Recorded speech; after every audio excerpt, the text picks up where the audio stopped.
This is strategy 3 that I'll be going over. It's called concept mapping or using concept maps. It's for the advanced level of the ELPS uh, under the agriculture content area. And you might think that wildlife and outdoors is part of its own thing, but wildlife, fisheries, and ecology management actually falls under the principles of ag and agriculture type TEKS that are listed on the TEKS website. And this is actually going to be for agriculture, and then like I said, the wildlife section, and has some history components in it. And so the TEKS are to discuss a history of wildlife, fisheries, and ecology management.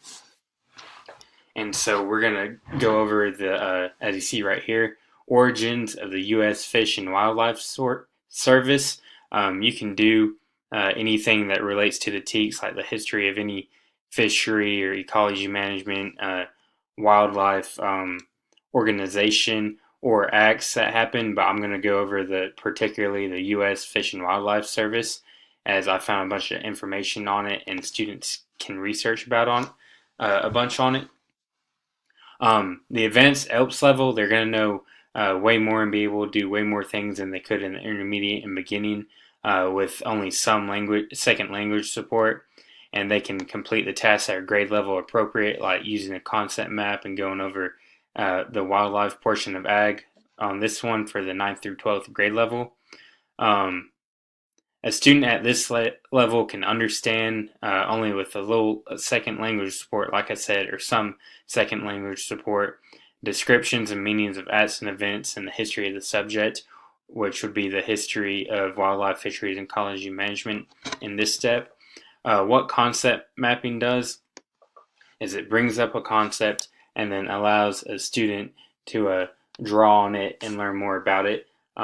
This one that I did, jumping into it, this is my concept map. You start off with the topic, which is origins of U.S. Fish and Wildlife Service. Have the students draw a circle and write that in the middle. Then a bunch of concept maps do different things. They can be more of a flowchart look. This one I'm calling more of a spider web. And you can do as many outside circles as you want, but in the directions I said to draw 5 and had students choose 5 events and give a brief description of them. As you see, like that's one, and as you can see, it goes 3, 4, 5, and then I did 1 and 2. And then you name the act or event that happened, and then on the further circle, you do like the date of when it happened, or like this is blank, so it's going to be the event 3 date. So you go from the topic or main idea to the further subcategories, which would be the events, and then further details of them, which would be the dates. You can even do more smaller subcategories or more general subcategories off the original deal, or you can even go from the first subcategory and add to it if you didn't want to do date, if you wanted to do who created it, or is it still going now or active now, you could do that as well. But like this is a history of the U.S. Fish and Wildlife Service, which covers TEKS because it's related to the fish, wildlife, ecology, wildlife management. And like this, it says a Migratory Bird Treaty Act. You would allow the students to pick and research different events that you mentioned in your lesson over the origins of Fish and Wildlife Service, or that they went out and researched, because they're able to do this now because they can read and understand more and write at a better level, at the advanced level, as they could the previous levels. And then just, like I said, pick a certain act or event, and then pick the more details for it, like the event date. Like event 3, 4, and 5, that could be the not the Migratory Bird Act, but the Duck Stamp Act or the Endangered Species Act, and you could put the dates of those. But like I said, I just did that. Then the students would do that, but then they would also do 3 more as well, or as many as you want. And this is just a concept map drawing that I did. It can go a whole lot of different ways.